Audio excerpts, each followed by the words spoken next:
Hello friends, मैं हूं अजीज शेख। आप देख रहे हैं मूवी स्टॉक चैनल, जिस पर आज मैं बात करने वाला हूं जैक स्नाइडर जस्टिस लीग 2 फिल्म की सारी डिटेल्स के बारे में। कि एक्चुअल में ये डिटेल्स जो निकल कर आई है उसकी कंफर्मेशन किसने की है कि जैक स्नाइडर के वर्जन की जस्टिस लीग 2 फिल्म हमें देखने मिलेगी। और इसके अलावा जैक स्नाइडर की जस्टिस लीग फिल्म का बिजनेस क्या सच में 650 मिलियन का है इस वेबसाइट के अकॉर्डिंग। और इसके अलावा कैसे जैक स्नाइडर ने जस्टिस लीग फिल्म से DCEU के फ्यूचर को सेट किया था, यानी कि Green Lantern, Cyborg, Atom, Batgirl, इन सारी की सारी सोलो मूवीज की कंफर्मेशन जो पहले निकल कर आई थी, लेकिन बाद में डीसी की काफी लंबी कंट्रोवर्सी के बाद इनमें से काफी सारे आइडियाज को ड्रॉप कर दिया गया है, या फिर कहूँ कि सभी आइडियाज को ड्रॉप कर दिया गया है, जिसमें ग्रीन लैंटर्न भी शामिल था। कैसे, तो चलिए अब उन पूरी की पूरी डिटेल्स का कंप्लीट ब्रेकडाउन करते हैं, वो भी एक मेजर स्पॉइलर वार्निंग के साथ। और हाँ, एक छोटी सी रिक्वेस्ट भी, जो है इस चैनल को सब्सक्राइब, वीडियो को लाइक और शेयर करने की।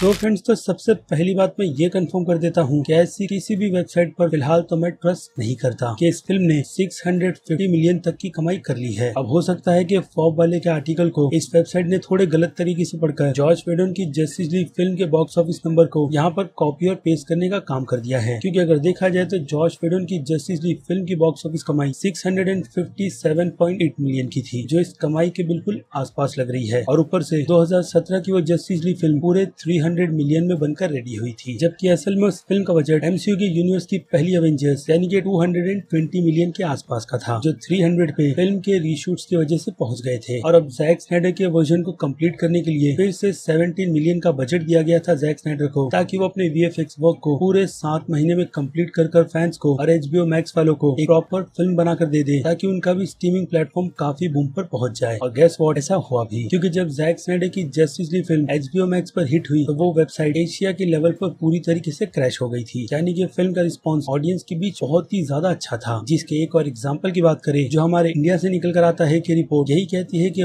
बुक माई शो के स्ट्रीमिंग पर इस फिल्म को रिलीज से पहले ही 70,000 के प्री ऑर्डर मिल गए थे। जी हाँ, पूरे 70,000 के। लेकिन बाकी की रिपोर्ट इस फिल्म के बॉक्स ऑफिस नंबर की तरह अभी तक कंफर्म नहीं की गई है, बट कहा यही जा रहा है कि ये फिल्म HBO मैक्स के लिए एक काफी बूमिंग साबित हुई है, जिससे स्टूडियो से लेकर जैक स्नाइडर भी बहुत ज्यादा खुश है, जिन्होंने अपनी खुशी फैंस के सामने भी रखी कि इस फिल्म का रिस्पांस उन्हें बहुत ही ज्यादा अच्छा मिला है और वो इससे काफी खुश है। तो अब स्टूडियो से लेकर सभी लोग खुश हैं, तो वहीं पर मुझे लगता है कि वार्नर ब्रदर्स काफी दुखी होगा, क्योंकि उनकी तरफ से इस फिल्म को पूरी तरीके से डेड कर दिया गया था। लेकिन वार्नर मीडिया ने आगे आकर इस फिल्म को 17 मिलियन का बजट दिया, यानी कुल मिलाकर देखा जाए तो ये फिल्म पूरे 370 मिलियन में बनकर रेडी हुई है, जो बजट अवेंजर्स एंड गेम जैसी फिल्म से भी काफी ज्यादा है। और अगर उससे ज्यादा प्रॉफिट वार्नर मीडिया को निकल कर नहीं आएगा तो फिर स्टूडियो इसका सीक्वल बनाने का क्यों सोचेगा, क्योंकि पहले ही स्टूडियो ने इस साल खुद को काफी लॉस देने का ठान लिया है, यानी कि HBO मैक्स पर काफी बड़ी फिल्मों को एक ही दिन पर रिलीज करने का, जिससे उन्हें सब्सक्राइबर मिले और वो भी नेटफ्लिक्स और डिज्नी प्लस की लाइन में आकर खड़े हो जाए। और मुझे लगता है आने वाले 3 से 4 सालों में ये होगा ही, क्योंकि स्ट्रीमिंग इंडस्ट्री एक हिसाब से फ्यूचर है पूरे के पूरे एंटरटेनमेंट इंडस्ट्री का, जिसमें घोड़ों के हिसाब से रेस में सिर्फ अच्छे और काफी लंबी रेस के घोड़े ही दौड़ेंगे, बाकी सारे के सारे स्ट्रीमिंग प्लेटफॉर्म रास्ते में दम तोड़ देंगे। यानी इससे मार्केट में काफी लिमिटेड स्ट्रीमिंग प्लेटफॉर्म बचेंगे, काफी अच्छे कंटेंट वाले, और लोग उन्हीं को पैसे देकर ज्यादा एंटरटेनमेंट लेना चाहेंगे, ना ही आज की तारीख में काफी सारे खुल रहे स्ट्रीमिंग प्लेटफॉर्म को अपने पैसे देकर। तो ये हो गई डिटेल जैक स्नाइडर की जस्टिस लीग फिल्म के बॉक्स ऑफिस नंबर्स को लेकर। अब रही बात जैक स्नाइडर की जस्टिस लीग के यूनिवर्स के फ्यूचर की, तो उसे लेकर डिटेल निकल कर आई थी कि वार्नर मीडिया की तरफ से DC कॉमिक बुक को अप्रोच किया गया था इसकी कहानी को आगे कंटिन्यू रखने के लिए, और उसमें नाम स्कॉट स्नाइडर का निकल कर आया था, यानी कि उनके अंडर जैक स्नाइडर के बाकी जस्टिस लीग के फ्यूचर की स्टोरी डिजाइन करने की थी, क्योंकि वे कॉमिक बुक आर्टिस्ट है। लेकिन उनकी तरफ से साफ साफ बिल्कुल मना कर दिया गया है अभी के लिए। तो यानी कि वार्नर मीडिया की तरफ से जैक स्नाइडर के इस फ्यूचर को कॉमिक बुक में कन्वर्ट करने की तैयारी कर ली गई थी। फिर DC कॉमिक की अनाउंस की गई बैटमैन और सुपरमैन की नई कॉमिक बुक की तरह, जो कॉमिक बुक ऐसी वैसी नहीं बल्कि ओरिजिनल सुपरमैन और माइकल कीटन के बैटमैन के यूनिवर्स की है। जी हाँ, माइकल कीटन के बैटमैन की स्टोरी DC कॉमिक बुक में लॉन्च होने वाली है, और क्रिस्टोफर रीव के यूनिवर्स के सुपरमैन की भी। तो वैसी ही तैयारी जैक स्नाइडर के फ्यूचर को भी लेकर रिपोर्ट के अकॉर्डिंग या फिर कहूँ रूमर के अकॉर्डिंग की गई थी। अब मैं थी यहाँ पर इसलिए लगा रहा हूँ क्योंकि काफी ज्यादा रूमर जस्टिस लीग 2 फिल्म की निकल कर आई है, जिसका पूरा क्रेडिट किसी बड़ी वेबसाइट या फिर किसी बड़े नाम पर नहीं बल्कि ग्रेस रेंडोल्फ पर जाता है, जिनके इस ट्वीट ने वो कहते हैं ना मार्केट में आग लगा रखी थी कि जैक स्नाइडर की जस्टिस लीग की सेकंड और थर्ड पार्ट पॉसिबल है। और साथ ही साथ कुछ रूमर जैक स्नाइडर की वंडर वुमन 3 फिल्म को भी डायरेक्ट करने को लेकर निकल कर आए हैं। तो अब ग्रेस की बात करें तो ये बात तो बिल्कुल क्लियर है कि ग्रेस जैक स्नाइडर के टच में है, और हो सकता है कि उन्हें अंदर की डिटेल इस बार सीधे जैक स्नाइडर या फिर बाकी किसी और से मिली हो, इसलिए उन्होंने काफी दावे से इस बात की रूमर लोगों के सामने रखी है। लेकिन आपको ये भी भूलना नहीं चाहिए कि ग्रेस की तरफ से कितनी सारी रूमर फेक भी निकल कर आई थी, इसलिए इस रूमर पर तो डाउट बनता ही है। लेकिन अगर सच में मैं बाकी दूसरे रूमर्स पर आऊँ तो स्टूडियो की अभी थोड़ी बहुत प्लानिंग जस्टिस लीग 2 फिल्म को लेकर है। जी हाँ, थोड़ी बहुत प्लानिंग, क्योंकि पैसे सभी को प्यारे हैं और ऐसे में जैक स्नाइडर की ये जस्टिस लीग फिल्म सच में रिपोर्ट के अकॉर्डिंग HBO मैक्स के लिए काफी बूस्ट साबित होगी, तो मैं श्योरली कहता हूँ कि जस्टिस लीग 2 फिल्म का सीक्वल निकल कर आएगा ही। लेकिन याद रहे, मैंने यहाँ पर कहा है कि HBO मैक्स पर अगर काफी बूस्ट मिलेगा तो यानी हिसाब से काफी ज्यादा, अगर कंपैरिजन अवेंजर्स एंड गेम या फिर इन्फिनिटी वॉर के साथ भी की जाए तो भी कम नहीं होगा। यानी कि ये चीज अभी के लिए तो HBO मैक्स जैसे OTT प्लेटफॉर्म के लिए बिल्कुल इम्पॉसिबल है और ऐसा ही इम्पॉसिबल जैक स्नाइडर की जस्टिस लीग का फ्यूचर भी है। जी हाँ, क्योंकि अब उसकी भी कंफर्मेशन निकल कर आई है, जिससे हो सकता है कि कई सारे फैंस पूरी तरीके से अपसेट हो जाए या फिर हो भी चुके हो, क्योंकि इस कंफर्मेशन में कहा गया है कि जैक स्नाइडर के वर्जन को ही फैंस के लिए पूरी तरीके से प्रिपेयर कर उनके सामने रखने का था। क्योंकि इसके अलावा स्टूडियो की तरफ से पूरी की पूरी प्लानिंग अब बिल्कुल चेंज कर लोगों के सामने प्रेजेंट की जाएगी, यानी कि बिल्कुल ही नया DCU, जिसके अपकमिंग प्रोजेक्ट को लेकर मैंने आपको काफी सारी डिटेल्स ऑलरेडी अपने चैनल पर दे रखी है। यानी कि इस फ्यूचर को लेकर कई सारी चीजों को ऑलरेडी चेंज कर दिया गया होगा, खास करके फिल्मों की स्टोरी को लेकर और हाँ, DCU के फ्यूचर को भी लेकर। और इसीलिए इस बात को कंफर्म करने के लिए आगे और कोई नहीं बल्कि वैरायटी वालों को इंटरव्यू देते हुए एन शेरोफ ने ही कंफर्म किया है। अब एन शेरोफ कौन है, मैं आपको वो भी क्लियर कर देता हूँ ताकि आपको उनकी बोली गई बात पर काफी ज्यादा भरोसा हो जाए। वेल, तो एन वार्नर मीडिया की CEO है। जी हाँ, CEO। और अगर वो जैक स्नाइडर के वर्जन को लेकर सीधे फुल स्टॉप लगा रही है, ठीक डेविड आयर कट की तरह, तो आई एम डैम श्योर कि वो ये बात बिल्कुल होश में रहकर कह रही है। यानी कि अब जो इतनी सारी मैंने आपको बात बताई है जैक स्नाइडर के फ्यूचर को लेकर, वो इस शटडाउन को लेकर पूरी तरीके से खत्म हो जाती है। लेकिन उम्मीद अब सीधे आकर टिकती है कॉमिक बुक के यूनिवर्स पर, जिसे मैंने ऑलरेडी इस वीडियो में आपको एक्सप्लेन कर दिया है। वेल, तो यहाँ तक हो गई पूरी की पूरी डिटेल जस्टिस लीग 2 फिल्म के फ्यूचर तक से रिलेटेड। और अब आते हैं जैक स्नाइडर के उस इंटरव्यू पर जिसमें उन्होंने काफी सारे प्लान्स बताए थे DCEU के बाकी सुपर हीरोज के फ्यूचर के, जिसमें जैक स्नाइडर ने सबसे पहले वंडर वुमन और एक्वामैन को लेकर यही डिटेल दी कि उनकी फिल्म ही इन दोनों कैरेक्टर्स को उनका फ्यूचर देती है, जिसमें हमने एक्वामैन का फ्यूचर तो देखा है लेकिन वंडर वुमन का फिलहाल तो नहीं। यानी कि वंडर वुमन की स्टोरी को लेकर अब भी कुछ अलग किया जा सकता है, जिसकी पूरी डिटेल मैंने जस्टिस लीग की एंडिंग एक्सप्लेन वीडियो में कवर की है कि मेरे हिसाब से वंडर वुमन का फ्यूचर अब हमें थेमिस्कीरा में कैसे नजर आ सकता है। और इन सब के बीच जैक स्नाइडर ने साइबॉर्ग को भी लेकर बात कही थी कि उनकी ये फिल्म साइबॉर्ग को एक काफी अच्छा स्टैंड देती है DCEU में उनका फ्यूचर बनाने का, जो कि नो डाउट ये फिल्म देती है। और इसके अलावा जैक स्नाइडर ने इस बात को भी कोट किया था कि इसके बाद के साइबॉर्ग का फ्यूचर सोलो मूवी के हिसाब से बहुत ही ज्यादा इंटरेस्टिंग और काफी ज्यादा एक्शन से भरा हुआ था, जो अनफॉर्चुनेट फिलहाल तो हमें देखने नहीं मिलने वाला, क्योंकि इस फिल्म की प्लानिंग को पूरी तरीके से कैंसिल कर दिया गया है। और ऐसा ही कुछ एटम की सोलो मूवी को भी लेकर किया गया है, जिसमें जैक की कंफर्मेशन के हिसाब से वार्नर ब्रदर्स ने उन्हें एक चाइनीज सुपर हीरो की ओरिजिन सेट करने के लिए दी थी, जो हमें जैक स्नाइडर के इस वर्जन में देखने मिली, यानी कि रियान चाओ का कैरेक्टर, जो DCEU के यूनिवर्स में एटम के नाम से भी जाना जाता है। और उस रोल के लिए चाइनीज एक्टर केन जिंग को हायर किया गया था, जिनके कैरेक्टर को हमने जॉर्ज वेडन की जस्टिस लीग फिल्म में बिल्कुल भी नहीं देखा था। यानी ये बात इससे पूरी तरीके से क्लियर हो जाती है कि वार्नर ब्रदर्स की तरफ से इस फिल्म के भी प्लान को पूरी तरीके से कैंसिल कर दिया गया, जो कि अनफॉर्चुनेट ही है, क्योंकि MCU की तरफ से शैंग-ची जैसी फिल्म भी आ रही है और चाइना का मार्केट काफी ज्यादा बड़ा है बॉक्स ऑफिस के पैसों के हिसाब से, इसलिए शायद पहला आइडिया DCEU की तरफ से लिया तो गया था, लेकिन वैसा कुछ होता हुआ हमने बिल्कुल भी नहीं देखा DCEU के अब तक के फ्यूचर में। लेकिन आई होप कि जैक स्नाइडर के इस वर्जन से चीजें बिल्कुल बदल जाए। और इसके अलावा जैक स्नाइडर ने यह भी कंफर्म किया कि उनके इस वर्जन की फिल्म में जॉन स्टुअर्ट का ग्रीन लैंटर्न भी देखने मिलने वाला था। जी हाँ, जॉन स्टुअर्ट का ग्रीन लैंटर्न, ना कि एल जॉर्डन। बट हाँ, जैक स्नाइडर ने ये बात कही थी कि अगर उन्हें स्टूडियो की तरफ से और भी ज्यादा छूट दी जाती तो वो एल जॉर्डन यानी कि रियान रेनॉल्ड्स के ग्रीन लैंटर्न को भी लेकर कुछ ना कुछ प्लानिंग जरूर करते, लेकिन उनकी तरफ से जॉन स्टुअर्ट के ही ग्रीन लैंटर्न की कंफर्मेशन की गई है, जिसका अपीयरेंस हम इस फिल्म के पोस्ट क्रेडिट सीन में देखने वाले थे। यानी कि मार्शल द मैन हंटर के सीन में हम जॉन स्टुअर्ट को देखने वाले थे, ना कि मार्शल द मैन हंटर को, जिसके पोस्ट क्रेडिट सीन को 3 दिन के रीशूट में कंप्लीट किया गया था, जिसकी परमिशन उन्हें स्टूडियो की तरफ से बिल्कुल भी नहीं दी गई थी। यानी कि जो करके वो नाइटमेयर का सीन और मार्शल द मैन हंटर वाला सीन। लेकिन अब रिजल्ट सभी के सामने है और इसी से जस्टिस लीग 2 फिल्म की भी उम्मीद लगाई जा रही है कि फ्यूचर में कुछ भी हो सकता है। और मुझे लगता है मार्शल द मैन हंटर के सीन को लेकर काफी लोगों को प्रॉब्लम भी थी कि अगर उसके अपीयरेंस को फिल्म के बीच में दिखा दिया गया था तो फिर एंड के क्रेडिट सीन में मार्शल द मैन हंटर को डालकर मतलब क्या बनता है। और उस पर भी जैक स्नाइडर ने बहुत ही अच्छी तरीके से सफाई दी है कि वो सारे के सारे डायलॉग्स बिल्कुल सेम थे, लेकिन उन्हें बोलने का काम असल में जॉन स्टुअर्ट करने वाला था। और इसके अलावा जैक स्नाइडर ने किलर वॉग और तोमोरो की भी कंफर्मेशन दी थी, लेकिन ऐसा इसलिए नहीं हुआ क्योंकि अभी रिसेंटली DCEU के यूनिवर्स में ग्रीन लैंटर्न की एक सीरीज आने वाली है, जिस पर मैंने ऑलरेडी एक वीडियो बनाकर आपको उसकी पूरी की पूरी अपडेट दे रखी है। और उसी आइडिया के चलते जैक स्नाइडर को ग्रीन लैंटर्न को यूज करने की परमिशन नहीं दी गई, सिवाय ग्रीन लैंटर्न यलगार के, जो अर्थ का सबसे पहला ग्रीन लैंटर्न था। और हाँ, इसके अलावा हमें फिल्म में नाइटमेयर के सीन में किलर वॉक भी मरा हुआ दिखा था, वो भी बिना किसी डायलॉग्स के। और बाकी बचा बैटमैन का सीक्वल, जिसकी एंडिंग एक्सप्लेन में मैंने आपको पूरी की पूरी डिटेल दे रखी है कि बेन एफ्लेक की बैटमैन की सोलो फिल्म में हम बैटमैन और डेथस्ट्रोक का आमना सामना होते हुए देखने वाले थे। और जैक स्नाइडर की जस्टिस लीग के फाइनल यानी कि थर्ड पार्ट के एंड में बैटमैन की मौत के साथ बैटगर्ल के फ्यूचर को सेट किया जाता, यानी बिना बैटमैन के गौतम सिटी जो पूरी तरीके से अंडर बैटगर्ल की थी। और अभी के लिए तो वो आइडिया भी डीसी के यूनिवर्स से पूरी तरीके से ड्रॉप कर दिया गया है। और इसके अलावा बात करें मैन ऑफ स्टील 2 फिल्म की, तो अभी रिसेंटली एक डिटेल निकल कर आई थी जे अब्राहम के अपकमिंग सुपरमैन के प्रोजेक्ट को लेकर, जिस वीडियो को देखने के बाद आपके सारे के सारे डाउट्स क्लियर हो जाएंगे। लेकिन यहाँ पर जैक स्नाइडर की तरफ से कुछ कंफर्मेशन की गई है हेनरी कैविल के सुपरमैन को लेकर, जैसे कि उनकी फिल्म में सुपरमैन को ब्लैक कॉस्ट्यूम सन की एनर्जी को एब्जॉर्ब करने के लिए दी गई थी, ताकि सुपरमैन जल्दी से हील होकर जस्टिस लीग की टीम को ज्वाइन करे और स्टीफन वुल्फ को हरा दे। और यही नहीं, ब्लैक सूट के अलावा जैक स्नाइडर चाहते थे कि सुपरमैन अगर मरकर रिटर्न हो तो उसका हेयर स्टाइल पूरी मोल्ड स्टाइल में होना चाहिए, यानी कि बड़े बालों में। लेकिन उस प्लान को भी स्टूडियो की तरफ से ग्रीन लाइट नहीं दी गई। लेकिन अभी रिसेंटली एक अपडेट जस्टिस इज ग्रे को लेकर निकल कर आई है, यानी कि वही जैक स्नाइडर की जस्टिस लीग फिल्म, जिसे ब्लैक एंड व्हाइट वर्जन में रिलीज किया जाएगा। और कहा यह जा रहा है कि उस फिल्म में हमें जोकर का एक और अल्टरनेटिव सीन देखने मिलने वाला है। लेकिन HBO मैक्स पर इस वर्जन की फिल्म को कब रिलीज किया जाएगा उसकी ऐसी कोई भी कंफर्मेशन नहीं दी गई है। और ऊपर से जैक स्नाइडर ने यह भी कहा है कि उन्हें फैंस को वही फिल्म देनी थी जिसका सपना उन्होंने 2017 की फिल्म को लेकर देखा था, इसलिए उन्होंने फिल्म में कोई भी चेंजेस नहीं किए और ना ही स्टूडियो ने उनसे करने के लिए कहे थे। ये चीज फिर से जैक स्नाइडर के वर्जन को आगे रिस्टोर करने का हिंट देती है, लेकिन कंफर्मेशन नहीं। वेल, तो ये थी सारी की सारी डिटेल्स जैक स्नाइडर के वर्जन को लेकर, और हाँ, DCU के एक ऐसे भी फ्यूचर को लेकर जो कभी बना ही नहीं। बाकी आपकी क्या राय है आप कमेंट में मुझे लिखकर बता सकते हैं। और इसके अलावा अगर आपको मेरी ये मेहनत जरा से भी पसंद आई है तो मेरे इस वीडियो को लाइक करना बिल्कुल भी मत भूलिएगा, क्योंकि इससे मुझे मिलती है मोटिवेशन इस टाइप के कंटेंट को अपने चैनल पर कंटिन्यू रखने की। और चलिए खत्म कर देते हैं वीडियो को यहीं पर। मैं हूं अजीज शेख, आप देख रहे थे मूवी स्टॉक चैनल, जिसे अगर आपने अभी तक सब्सक्राइब नहीं किया है तो सब्सक्राइब कर लीजिए और बगल में बने हुए इस बेल आइकन के साथ साथ नोटिफिकेशन को भी ऑल पर क्लिक कर दीजिएगा। बाकी मैं मिलूंगा जल्दी आपसे दूसरी किसी वीडियो में किसी और फिल्म या फिर किसी और सीरीज के टॉपिक पर बात करते हुए। तब तक के लिए आपको करना है मेरे चैनल के बाकी दूसरे वीडियोस को एंजॉय,